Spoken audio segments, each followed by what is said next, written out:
सरकार के लोग कहते हैं सब पहचान में नहीं आते।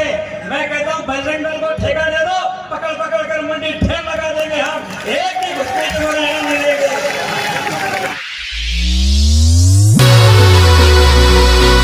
नरसिंहानंद जी महाराज, खूब सिंह जी महाराज, ऐसे कई संतों ने इस धरती को हिंदू बनाए रखा है। मैं हृदय से उनके चरणों में प्रणाम समर्पित करता हूं।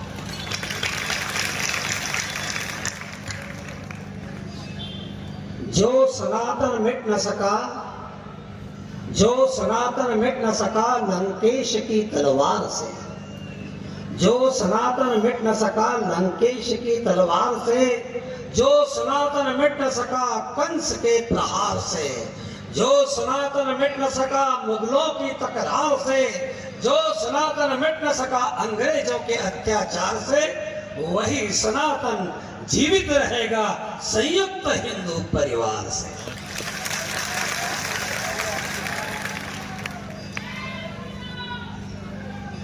मैं ये बात स्पष्ट कर दूं, किसी जाति से घृणा नहीं। हमारा मंत्र है ये, किसी जाति से घृणा नहीं और देशद्रोही को क्षमा नहीं।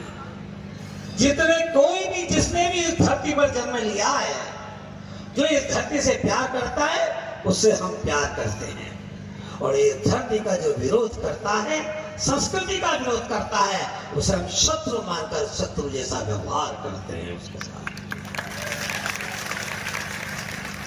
आज भारत में हिंदू समाज के सामने कई चुनौतियां हैं।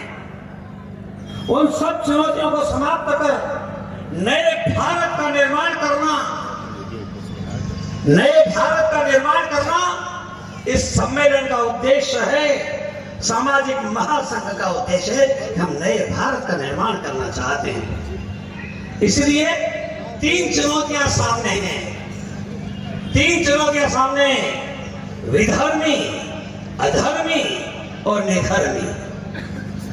विधर्मी कौन? जिनके धर्म दर्शन पंथ मजहब का जन्म भारत की धरती पर नहीं हुआ, वे विधर्मी हैं। अधर्मी कौन? जो धर्म के विरुद्ध कार्य करते हैं। निधर्मी कौन? जो केवल सत्ता प्राप्ति के लिए कार्य करते हैं। ये तीन बड़ी चुनौतियां आज हिंदू समाज के सामने हैं। मेरे मित्रों, मैं निवेदन करना चाहता हूं, जिनके मत पंथ मजहब का जन्म भारत की धरती पर नहीं हुआ, जो विदेशों से आए हैं, जो आयातित है, वे जानते हैं कि भारत में प्रजातंत्र है, अपनी संख्या बढ़ाओ। अपनी जिसकी संख्या प्रजातंत्र में अधिक होती है, सरकार उसकी बनती है। इसलिए कुछ लोग रात रात भर संख्या बढ़ाने में लगे हुए हैं, और हिंदू के सामने हम दो, हमारे दो, तीसरे को मत आने दो। हम दो, हमारे दो, तीसरे को मत आने दो। इसलिए समस्या खड़ी हो रही है, विधर्मियों की संख्या बढ़ रही है। पहले तक नारा था 2 या 3 बस, फिर नारा आया हम दो हमारे दो।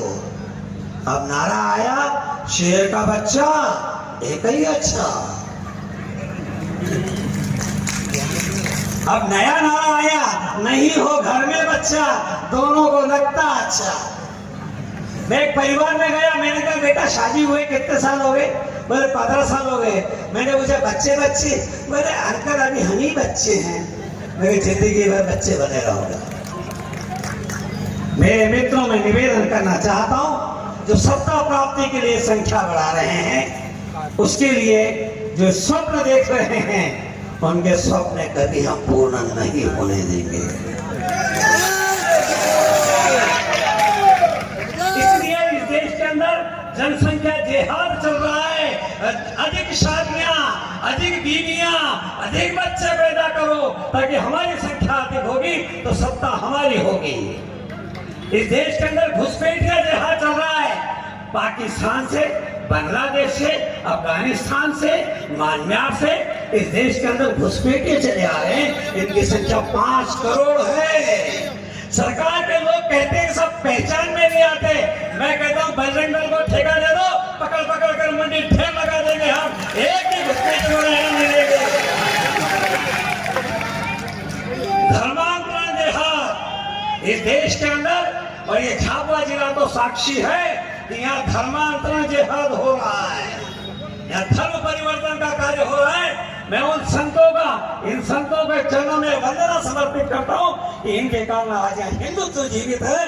अब यहाँ कोई धर्म परिवर्तन नहीं हो सकेगा।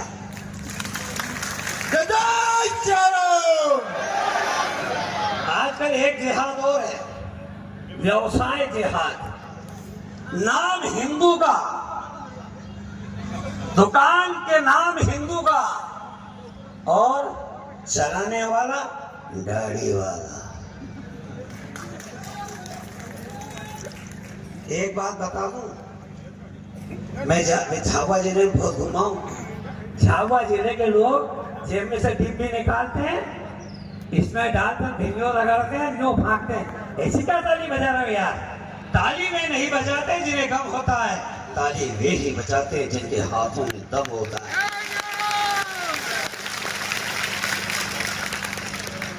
व्यवसाय जिहाद। नाम, दुकान का नाम हिंदू, महंगाल रेस्टोरेंट चलाने वाला अब्दुल गफ्फार,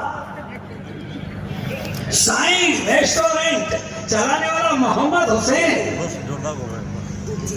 इंदौर के अंदर सांवरिया खिचड़ी। बैठे के लोग पहुंचे क्या नाम क्या तेरा? बोले मुन्ना। मुन्ना भी नाम बता क्या? मोहम्मद। दोनों बाड़े दिए नाम। सांवरिया खिचड़ी को रखा थे। ये जो एकादशी का व्रत करते हैं वो सांवरिया खिचड़ी खाने जाते हैं। सांवरिया की खिचड़ी खाओगे, एकादशी का व्रत का क्या होगा? बड़ा मुसलमान रहा है, इसको ध्यान रखिए। मैं किसी के खिलाफ नहीं हूँ, पर ये जो धोखाधड़ी जो कर रहे हैं उसके मैं खिलाफ हूँ। मेरे मित्रों, नशा जिहाद। इस देश के अंदर नशा करा करके इस देश के नौजवानों को बर्बाद करने का प्रयत्न किया जा रहा है। एक समय ऐसा था, मुसलमान नाम से फिल्म में हीरो नहीं टिकते थे। आपने ये जैसे बड़े लोग बैठे ना, जो ताली भी नहीं बजा रहे, उनसे मैं पूछना चाहता हूँ, दिलीप कुमार का नाम सुना है? दिलीप कुमार का नाम सुना है? उसका नाम क्या था? यूसुफ मोहम्मद। फिल्म में नहीं चल सकता, ये हिंदू नाम रखना पड़ा। मधुबाला, ये हिंदू नाम रखना पड़ा। उसका नाम था मुमताज जहान। मीना कुमारी, नाम हिंदू रखना पड़ा। उसका नाम था महजबीन बानो, क्योंकि उस समय फिल्म के अंदर मुस्लिम नाम से हीरो चल नहीं सकता था, इसलिए नाम बदलना पड़े थे। फिर से हिंदू खड़ा होगा तो मेरा दावा है तैमूर की अम्मा को भी नाम बदलना पड़ेगा।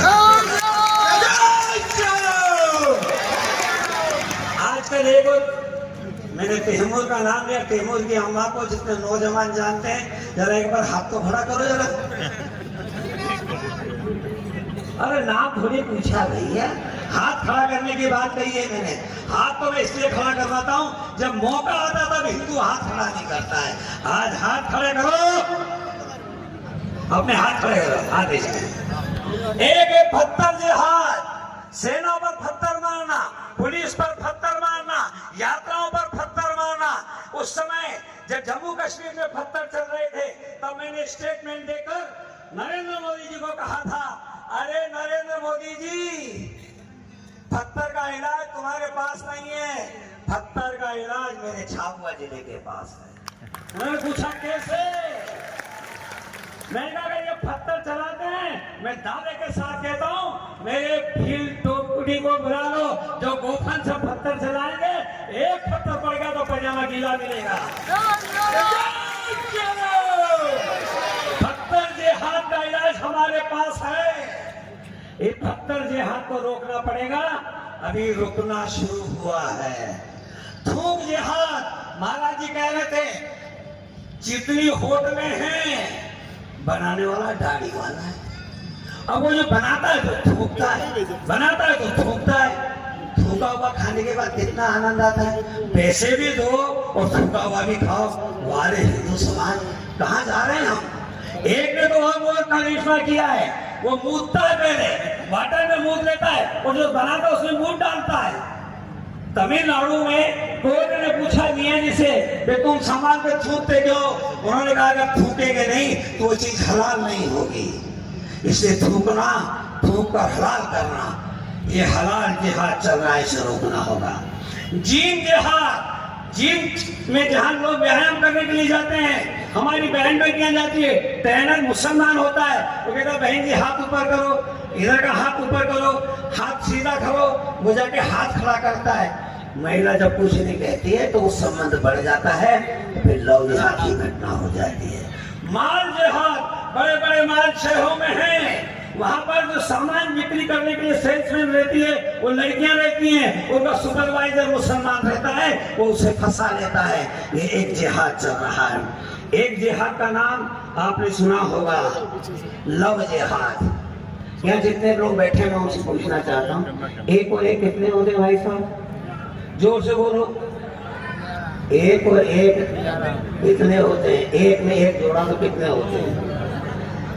एक और एक गणित में 2 होते हैं, एक और एक 11 संगठन में होते हैं, एक और एक को मिलने न दे वो राजनीति में होते हैं, एक और एक को लड़वा दे वो कूटनीति में होते हैं, एक और एक मिलकर शून्य हो जाए वो अध्यात्म में होते हैं, और एक और एक मिलकर एक हो जाए वो लव प्यार में होते हैं, और एक और एक मिलकर 35 टुकड़े हो जाए उसे लव जिहाद कहते हैं।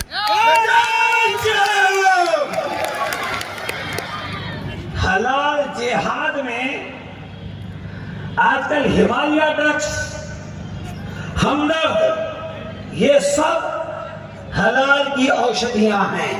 जितने लोग ट्रेन में सफर करते हैं वहां पर जो पेट्रोल कार रहती है, जो आपको समोसा देती है, पकोड़ा देती है, चाय देती है, वो लिखा है रेलवे में देने वाला सामान, ऑल आर प्रोडक्ट्स हलाल, वो सब हलाल का सामान है। आजकल के नए बच्चे, अरे क्या घर से टिफिन ले जाना, हम जाएंगे ट्रेन के अंदर, ऑर्डर देंगे, भोजन आ जाएगा, पैसे भी दे रहे हो, झूठा भोजन भी खा रहे हो, थूका हुआ भोजन भी खा रहे हो, उससे सावधान होना होगा। एक जिहाद और है, जल भूमि जिहाद। भूमि पर कब्जा करो। भारत की धरती पर सबसे अधिक भूमि रेलवे और सेना की है, उसके बाद अगर किसी के पास भूमि है तो वक्फ बोर्ड की है। कितनी भूमि है? 9,40,000 एकड़ भूमि आज वक्फ बोर्ड के पास है। अगर विचार करके देखेंगे तब ध्यान में आएगा, 14 बेहतरीन देश बसाए जा सकते हैं, इतनी भूमि उनके पास है। 12 सिंगापुर बसाए जा सकते हैं, इतनी भूमि उनके पास है। 11 मालदीव देश बसाए जा सकते हैं, इतनी भूमि उनके पास है। इसका मामला अभी उच्च संसद के अंदर है, इसकी चर्चा बाद में करूंगा। आजकल एक ट्रेन एक्सीडेंट जिहाद चल रहा है। रेल की पटरी पर बड़े बड़े पत्थर रख दो, गैस का सिलेंडर रख दो, ट्रेन वहां जाएगी, ट्रेन पलट जाएगी, लोग मरेंगे, उनको आनंद होगा। वो टंकी बस्ट होगी, आग लग जाएगी, उनको आनंद होगा। यह भी काम चल रहा है। एक जिहाद और है, धमकी जिहाद। आजकल ट्रेन में, बसों में विमान उड़ाने की धमकियां रोज दी जा रही हैं। उनका इलाज किसी के पास नहीं है तो एक आदमी के पास है, योगी आदित्यनाथ के पास है।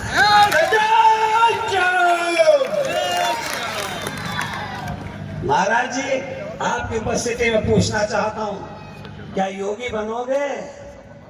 बनेंगे। क्या योगी बनोगे? क्या योगी बनोगे? जो बनेंगे हाथ खड़ा करो। जो योगी बनोगे? योगी बनो, और योगी ना बनो तो सहयोगी बनो। सहयोगी नहीं बनो तो हिंदुत्व के लिए उपयोगी बनो। सब दशा बदल जाएगी।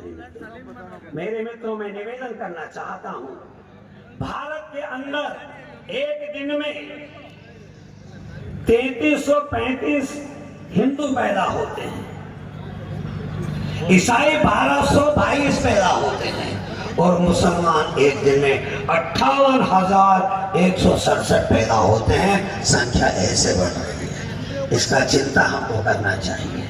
मेरे मित्रों, दूसरी समस्या है अधर्मी। अधर्मी कौन? जो राष्ट्र धर्म का विरोध करते हैं, जो पाक और चीन का समर्थन करते हैं, जो पाकिस्तान का समर्थन करते हैं, चीन की भाषा बोलते हैं, पाकिस्तान की भाषा बोलते हैं, जो राम मंदिर का विरोध करते हैं, कहते हैं राम पैदा ही नहीं हुए। अब जब राम पैदा नहीं हुए तो दशहरा क्यों मन रहा है, दिवाली क्यों मन रही? इसकी बधाइयां तो देते हैं, दशहरे की बधाई, दीपावली की बधाई। जब तुम कहते हो पैदा नहीं होते फिर बधाई किसकी दे रहे हो भाई? क्यों झूठ बोलते हो?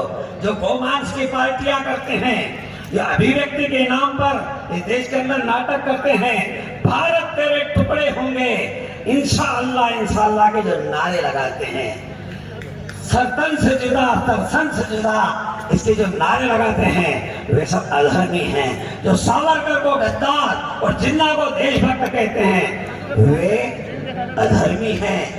इस भारत के अंदर 1000 आतंकवादी वो मुस्लिम समाज के हैं, फिर भी कहते हैं कि हिंदू आतंकवादी है। हिंदू आतंकवादी कभी बना नहीं, और बन गया तो काबुल और कंधार तक जगह खाली हो जाएगी।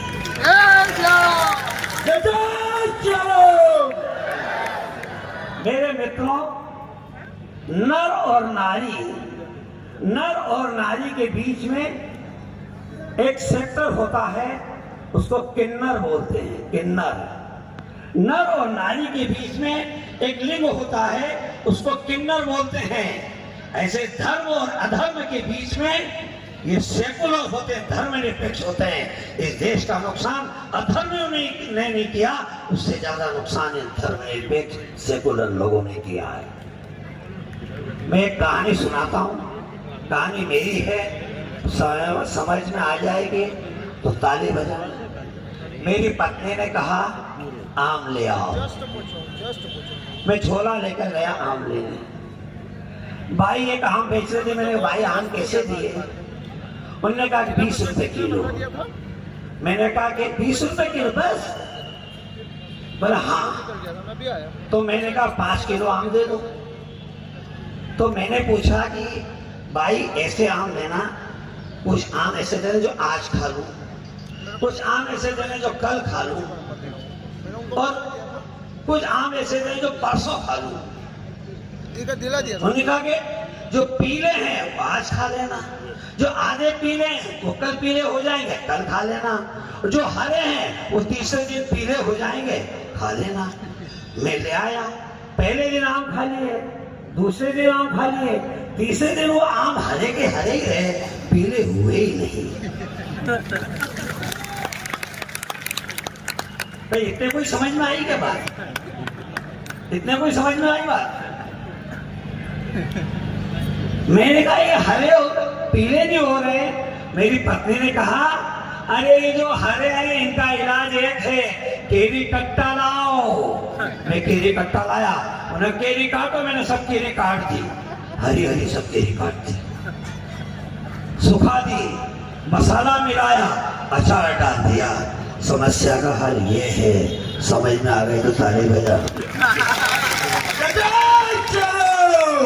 निधर्मी जिनका कोई धर्म नहीं, सत्ता प्राप्ति ही जिनका लक्ष्य है, जो कोर्ट में जनेऊ पहन ले वो निधर्मी, जो जबरन तिलक लगा ले निधर्मी, बिना पूछे गोत्र बताने लगे निधर्मी। इतना ही नहीं, मस्जिद में भी परिक्रमा लगाया है, मंदिर में भी परिक्रमा लगा दे वो निधर्मी। इतना ही नहीं, जो आडंबर करते हैं, जो घोषणा करते हैं अगर हम सत्ता में आए तो हम रामचरितमानस पर प्रतिबंध लगा देंगे, राम जी की कथा नहीं सुनाने देंगे। मेरे मित्रों, जो कहते हम सत्ता में आए तो आतंकवादियों को भारत रत्न की उपाधि देंगे, उन्हें हम शहीद घोषित कर देंगे। जो नारा लगाए करते थे उत्तर प्रदेश में, चलो अम्मन की छाती पर मोहर लगेगी हाथी पर, ये नारा था वहां, चलो अम्मन की छाती पर मोहर लगेगी हाथी पर। फिर नारा लगाया उन्होंने, तिलक तराजू और तलवार, इनको मारो जूते चार। तिलक ब्राह्मण, तिलक तराजू बनिया, तलवार क्षत्रिय, तिलक तराजू और तलवार, इनको मारो जूते चार। तोड़ने की कोशिश की गई, बांटने की कोशिश की, बटे नहीं, वे सत्ता में नहीं आए, हार गए। तो फिर उन्होंने नारा लगाया, हाथी नहीं गणेश है, ये ब्रह्मा विष्णु महेश। इस समय देश के अंदर जातिगत जनगणना की बात चल रही है। जातिगत जनगणना होना चाहिए, जातिगत जनगणना होना चाहिए। जब ये आवाज ज्यादा उठी तो मैंने कहा कि हिंदुओं की जाति की जनगणना होना चाहिए। क्या मुसलमान में जाति नहीं है? वहाँ रंगारा है, पिंजारा है, पूंजड़ा है, नाई है, धोबी है, पठान है, शेख है, शिया है, सुन्नी है, मोले इस्लाम है, उनकी भी जाति है। जातिगत गणना उनकी भी होना चाहिए। मुसलमान एक और हिंदू की जाति गणना ये नहीं होगा। जो भारत में जितने रहते सबकी जातिगत गणना होगी। जिस दिन से ये आवाज उठी, अब नहीं कोई बोल रहा है कि जातिगत जनगणना होना चाहिए। अब नहीं कोई बोल रहा है। एक बात बताओ मेरे मित्रों, 100 रुपए का नोट हो तो 100 रुपए में चलेगा कि चलेगा? कितने में चलेगा? 100 रुपए में चलेगा। उसके 4 टुकड़े करते हैं, उसके 4 टुकड़े करते हैं और 4 लोगों को दे देंगे 25-25 रुपए में चला तो चलेगा क्या? नहीं। क्यों? टुकड़े टुकड़े हो गए। अगर एक रहा तो वो 100 रुपए में चलेगा, उसका महत्व होगा। वही स्थिति मेरे समाज की है। हम 4 टुकड़े में बढ़ गए। एक क्षत्रिय हो गया, एक वैश्य हो गया, एक ब्राह्मण हो गया और एक शूद्र हो गया। ऐसी भाषा में हमें बांध कर हमें टुकड़े टुकड़े कर दिए। एक होंगे तो 100 रुपए में चलेंगे। आवश्यकता है टुकड़े नहीं होना, बटना नहीं, 100 के नोट के रूप में ही अपना काम करना।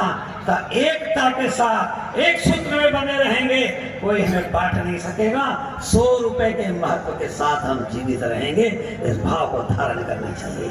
हिंदू घटेगा, संविधान फटेगा। भारत में जब तक हिंदू है तब तक संविधान है। भारत में जब तक हिंदू है तब तक ये मंदिर है। भारत में जब तक हिंदू है तब तक ये संत महात्मा हैं जो आज राजनीतिक भाषा बोलते संत लोग। उनसे पूछ लो बांग्लादेश में क्या हुआ। वहां संघ नहीं है, आरएसएस नहीं है, भाजपा नहीं है। वह हिंदू के साथ क्या व्यवहार हो रहा है इसे समझ लेना चाहिए। इसलिए बंटने का समय नहीं, इस समय जुटने का समय है। हिंदू समाज के सामने जो समस्या है, मैंने बाह्य समस्या आपके सामने रखी, अब मैं आंतरिक समस्या रख रहा हूं। मस्तक तिलकहीन, ये जितने सज्जन बंदे बैठे हुए हैं इनके मस्तक पे तिलक नहीं है। ये सज्जन बैठे हैं जिन पे सिर पे तिलक नहीं है, वो हिंदू कहलाने का अधिकारी कैसे हो सकते हैं?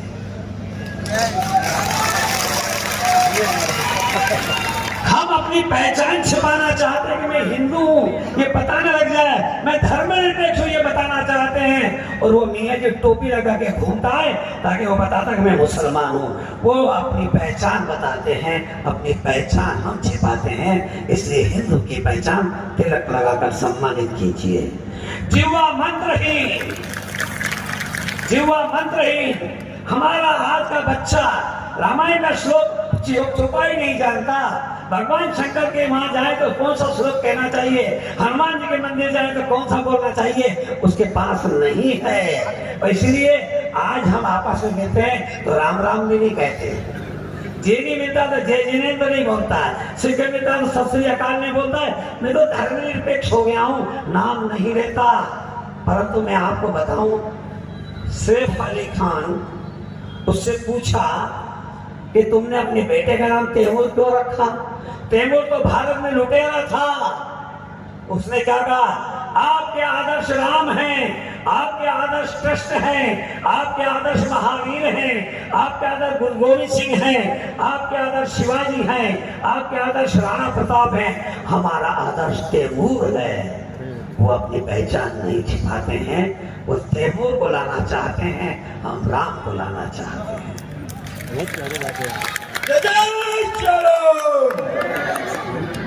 हाथ शस्त्रहीन। आज हिंदू के हाथ में शस्त्र नहीं है। पर भगवान जितने भी हैं वो सब शस्त्रधारी हैं। राम के पास धनुष है, कृष्ण के पास सुदर्शन चक्र है, हनुमान जी के पास गदा है। हम जिनकी पूजा करते हैं वे सब शस्त्रधारी हैं। आज हम शस्त्रहीन हैं। भगवान श्री राम को जब वनवास हुआ उन्होंने राजपाट त्याग दिया, वस्त्र त्याग दिए, मगर नहीं त्यागा था तो शस्त्र नहीं त्यागा था, धनुष बाण नहीं त्यागा था, जिनकी आराधना हम करते हैं। हमारे भगवान के हाथ में शस्त्र है, हमारे हाथ में मोबाइल है। अरे मोबाइल धारियों, शस्त्र हाथ में धारण रखो, पुरुषार्थहीन समाज को बदलो। इसलिए मैं निवेदन करना चाहता हूँ। चौथी समस्या है श्रद्धाहीन मन श्रद्धाहीन।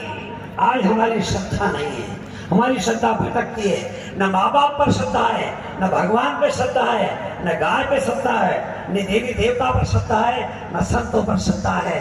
श्रद्धाहीन व्यक्ति जीवित नहीं रह सकता, श्रद्धावान व्यक्ति ही जीवित रह पाता है। मेरे मित्रों, शिक्षा धर्महीन, शिक्षा धर्महीन अर्थात नैतिकता विहीन। आज जब से भारत के अंदर शिक्षा धर्मविहीन हुई है, तब से यहाँ का बच्चा नैतिकता विहीन हो गया। चोरी करने में, अपराध करने में, जेब काटने में, दारू पीने में, गांजा पीने में, नशा करने में उसे नैतिकता का भाव ही नहीं लगता है।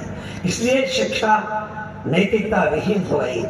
बच्चा मदरसे में जाता है, मुसलमान बनकर बाहर निकलता है, कॉन्वेंट में जाता है, ईसाई बनकर बाहर निकलता है, मगर हिंदुओं के लिए धर्म की शिक्षा देना मना है। मदरसे में वो दे सकते हैं, सुप्रीम कोर्ट कहती मदरसे में शिक्षा दी जा सकती है, वो मुसलमान बनाने के लिए। कॉन्वेंट की शिक्षा दी जा सकती है ईसाई बनाने के लिए, पर हिंदू बना रहे।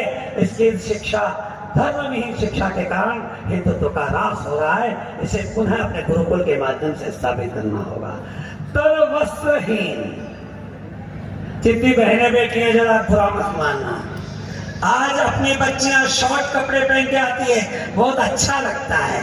छोटे छोटे कपड़े पहनकर आती है तो अच्छा लगता है। वो जब टेटू बनवा कर आती है, सीने पे टेटू बनवा कर आई, बच्ची को रोका नहीं, पूछा नहीं, अरे पराये मर्द ने तेरे सीने पे हाथ लगाया कैसे, तेरे ये टेटू बनवाया कैसे? अगर तुझे कलाकृति ही बनवानी थी तो अच्छी मेहंदी रचवा देती बेटा, ये कहाँ से लाई?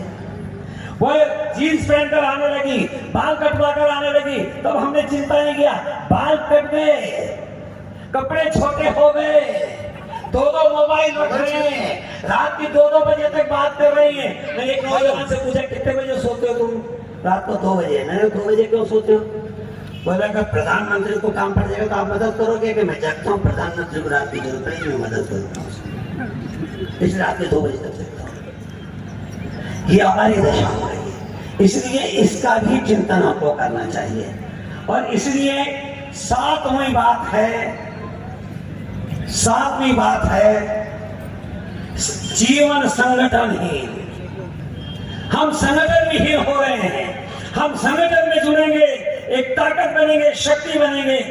सारी शक्तिशाली संगठन सब समस्याओं का निदान है। इसलिए मैं सामाजिक महासंघ का आह्वान करता हूं। ये जो सामाजिक संगठन खड़ा करने की बात कर रहे हैं, मैं उनका अभिनंदन करता हूं। हिंदू संगठित होगा, सब समस्या का निदान होगा। इसलिए मेरे मित्रों, एक बात याद दिलाता हूं। बागेश्वर बाबा का नाम किस किसने सुना है? हाथ खड़ा करो। बागेश्वर बाबा, उन्होंने एक 2 लाइन की कहानी सुनाई। एक व्यक्ति जा रहा था, एक नौजवान के मन में मस्ती सूझी, उसने पत्थर उठाया और उस आगे जाने वाले व्यक्ति की पीठ में पत्थर मारा। उसने पीछे मुड़ के देखा, फिर पत्थर मारा, वो भागा। अभी इस नौजवान को आदत थी पत्थर मारने की। इसने दूसरा पत्थर उठाया, पेड़ पे मधुमक्खी का छत्ता लगा हुआ था, उसमें पत्थर मारा, मधुमक्खी भागी, ये भागा। बागेश्वर बाबा ने कहा, अकेले रहोगे तो पत्थर खाओगे, समूह में रहोगे जैसे मधुमक्खी भागती है वैसे भागता है आदमी। ऐसे अगर मधुमक्खी की तरह तुम संगठित रहोगे तो पत्थर मारने वाले भाग जाएंगे। अगर संगठित नहीं हुए तो पत्थर खाओगे और पत्थर का प्रत्युत्तर देना है तो संगठित हो जाओ। मेरे मित्रों, मैं निवेदन करता हूं, हिजड़े वे नहीं जो साड़ी पहनते हैं, हिजड़े वे नहीं जो साड़ी पहनते हैं, हिजड़े वे हैं जो हिंदू के घर में पैदा होकर हिंदू का विरोध करते हैं, वो हिजड़े हैं।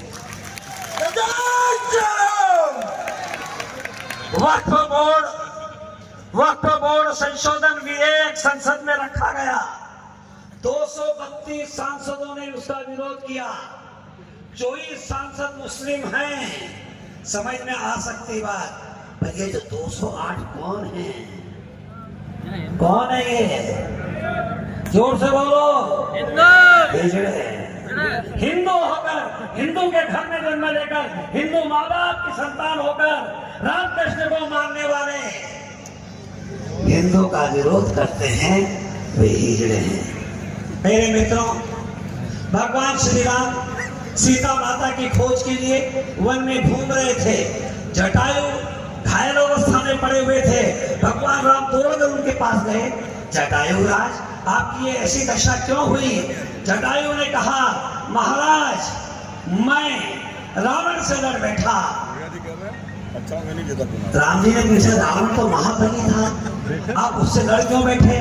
अरे राम, जब सीता को लेकर जा रहा था, सीता कह रही थी बचाओ बचाओ, वो जब क्रंदन कर रही थी, कोई रुदन कर रही थी, उस समय मेरा पुरुषार्थ जागृत हो गया। मैं रावण से लड़ बैठा। एक अबला नारी की रक्षा करना मेरा धर्म था।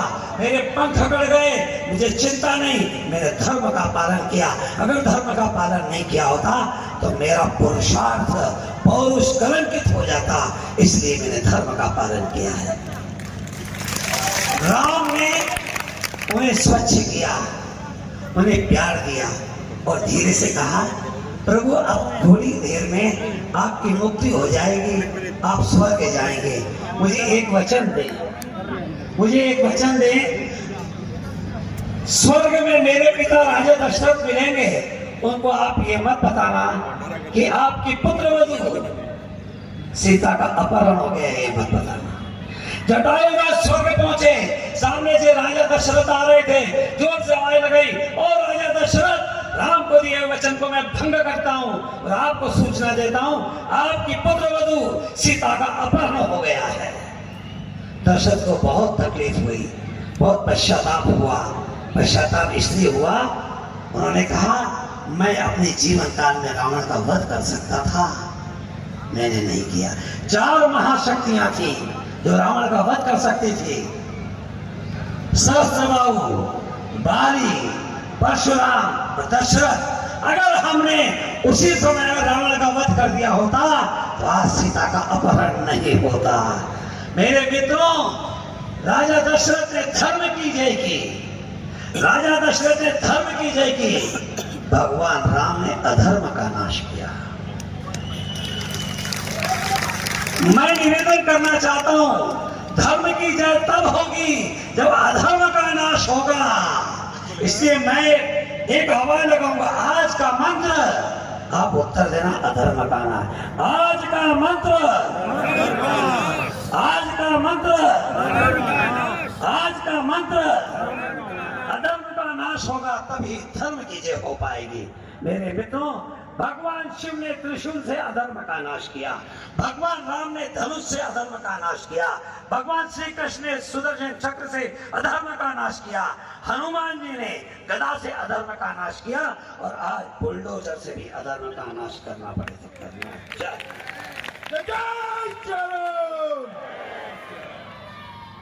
एक बात बताऊं, अपना त्योहार अपनों से व्यापार। व्यापार किससे करना? अपने आदमी से। सामान किससे खरीदना? अपने आदमी से। धंधा किसको देना? अपने आदमी से। क्योंकि त्योहार अपना है तो व्यापार भी अपनों से करना चाहिए। अधर्मी से व्यापार किया तो अधर्मी ताकतवर होगा, आपके पैसे से वो आपको मारेगा। इसलिए अपना त्योहार अपनों से व्यापार, इस मंत्र को लेकर जाना चाहिए। मेरे मित्रों, एक कहानी सुनाकर बात पूरी करता हूं। पक्षी ने समुद्र के तट पर अंडे दिए।